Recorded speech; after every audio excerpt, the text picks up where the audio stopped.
Assalamualaikum warahmatullahi wabarakatuh. Kami dari kelompok 5 dari kelas manajemen Apaki akan menjelaskan hasil kerja kami tentang orientasi pelatihan dan pengembangan.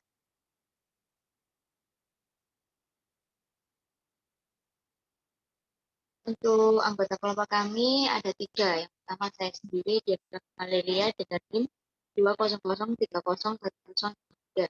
Yang kedua ada Intan Salma Tias dengan NIM 200301014.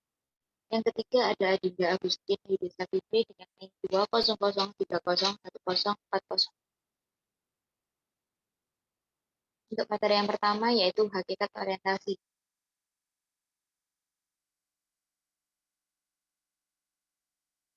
Definisi orientasi. Orientasi adalah pengenalan dan adaptasi terhadap suatu situasi atau lingkungan. Dimaksud orientasi di sini adalah pengembangan dan pelatihan awal bagi para karyawan baru yang memberi mereka informasi bagi perusahaan, pekerjaan, maupun kelompok kerja. Pengenalan dan orientasi perlu diprogramkan karena adanya sejumlah aspek khas yang muncul pada saat seseorang memasuki lingkungan kerja yang baru.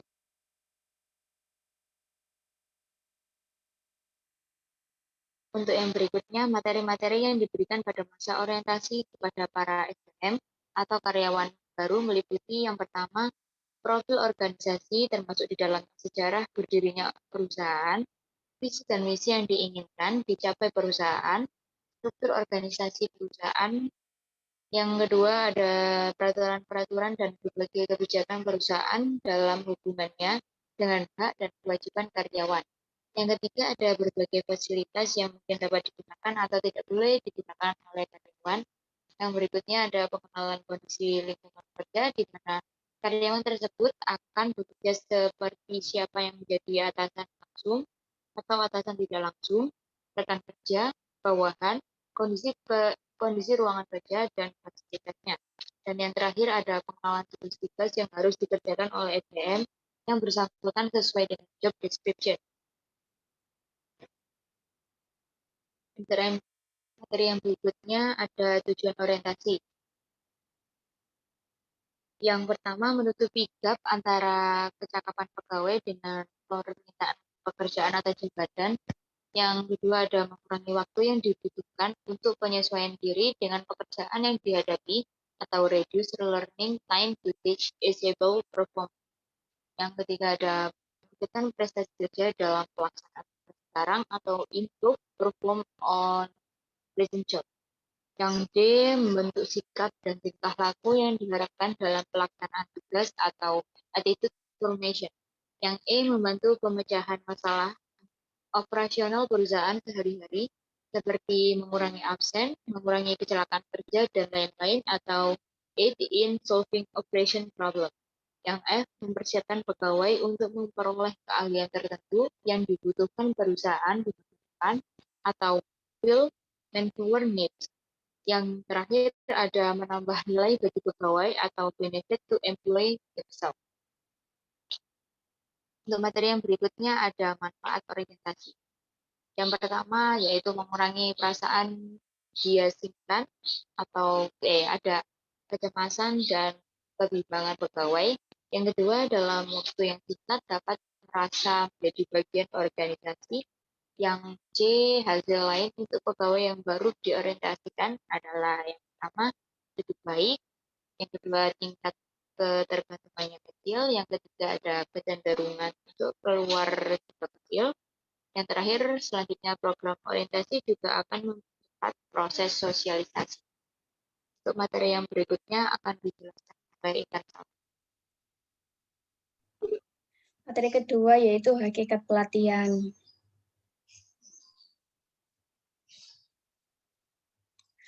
Pengertian pelatihan atau training. Pelatihan atau training merupakan proses pembelajaran yang melibatkan perolehan keahlian, konsep, peraturan, atau sikap untuk meningkatkan kinerja tenaga kerja. Menurut Pasal 1 Ayat 9 Undang-Undang Nomor 13 Tahun 2003, pelatihan kerja adalah keseluruhan kegiatan untuk memberi, memperoleh, meningkatkan, serta mengembangkan kompetensi kerja, produktivitas, disiplin, sikap, dan etos kerja pada tingkat keterampilan dan keahlian tertentu sesuai dengan jenjang dan kualifikasi jabatan dan pekerjaan. Tujuan dari pelatihan yang pertama ada memperbaiki kinerja, kemudian memutakhirkan keahlian para karyawan sejalan dengan kemajuan teknologi, membantu memecahkan masalah operasional, mempersiapkan karyawan untuk promosi, mengorientasikan karyawan terhadap organisasi, memenuhi kebutuhan-kebutuhan pertumbuhan pribadi, meningkatkan kuantitas dan kualitas kerja, mencapai standar kinerja yang dapat diterima, menciptakan sikap loyalitas dan kerjasama yang lebih menguntungkan, memenuhi kebutuhan perencanaan SDM, mengurangi jumlah dan biaya kecelakaan kerja, membantu karyawan dalam peningkatan dan pengembangan pribadi mereka.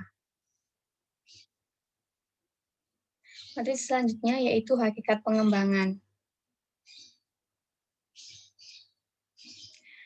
Pengertian pengembangan atau development. Pengembangan atau development diartikan sebagai penyiapan individu untuk memikul tanggung jawab yang berbeda atau yang lebih tinggi dalam perusahaan, organisasi, lembaga, atau instansi pendidikan. Pengembangan atau development mempunyai ruang lingkup lebih luas dalam upaya untuk memperbaiki dan meningkatkan pengetahuan, kemampuan, sikap, dan sifat-sifat kepribadian. Tujuan pengembangan ada beberapa, yaitu 1. Memperbaiki kinerja karyawan-karyawannya yang bekerja secara tidak memuaskan. 2. Memutakhirkan keahlian para karyawan sejalan dengan kemajuan teknologi. 3. Yaitu mengurangi waktu pembelajaran bagi karyawan baru agar kompeten dalam pekerjaan. Yang keempat, yaitu membantu memecahkan masalah operasional. Kelima, mempersiapkan karyawan untuk promosi. Satu cara untuk menahan dan memotivasi karyawan adalah melalui program pengembangan karir yang sistematis. Kemudian keenam ada mengorientasikan karyawan terhadap organisasi, dan yang terakhir yaitu memenuhi kebutuhan pertumbuhan pribadi. Materi selanjutnya akan dijelaskan oleh Adinda Agustin. Jenis pelatihan dan pengembangan. 1. Pelatihan keahlian. 2. Pelatihan ulang. 3. Pelatihan lintas fungsional. 4. Pelatihan tim dan kreativitas.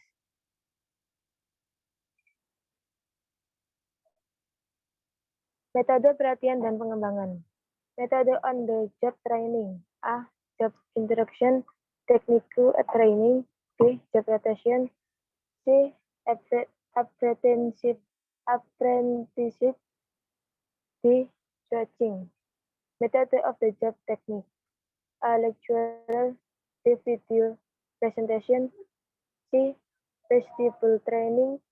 D. Simulation. E. Self-study. Metode training. A. Bentuk pelatihan kelompok yang terutama digunakan untuk mengembangkan interpersonal skills.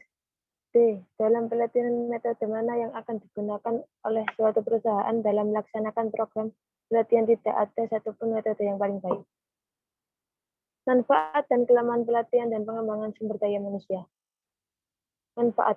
1. Meningkatkan kuantitas dan kualitas produktivitas. 2. Mengurangi waktu belajar yang diperlukan karyawan untuk mencapai standar kinerja yang dapat diterima. 3. Membentuk sikap, loyalitas, dan kerjasama yang lebih menguntungkan. 4. Memenuhi kebutuhan perencanaan sumber daya manusia. 5. Mengurangi frekuensi dan biaya kecelakaan kerja. 6. Membantu karyawan dalam peningkatan pengembangan pribadi mereka. Kelemahan. Pelatihan dan pengembangan dianggap sebagai obat untuk semua penyakit organisasional. Partisipan tidak cukup termotivasi untuk memusatkan perhatian dan komitmen mereka. Sebuah teknik dianggap dapat diterapkan di semua kelompok, dalam semua situasi, dengan keberhasilan yang sama. Kinerja partisipan tidak dievaluasi begitu karyawan telah kembali ke pekerjaannya. Informasi biaya manfaat untuk mengevaluasi program pelatihan tidak dikumpulkan. ketidakadaan atau kurangnya dukungan manajemen. Peran utama penyedia atau atasan tidak diakui. Pelatihan bakal tidak akan pernah cukup kuat untuk menghasilkan perbaikan kinerja yang dapat diverifikasi.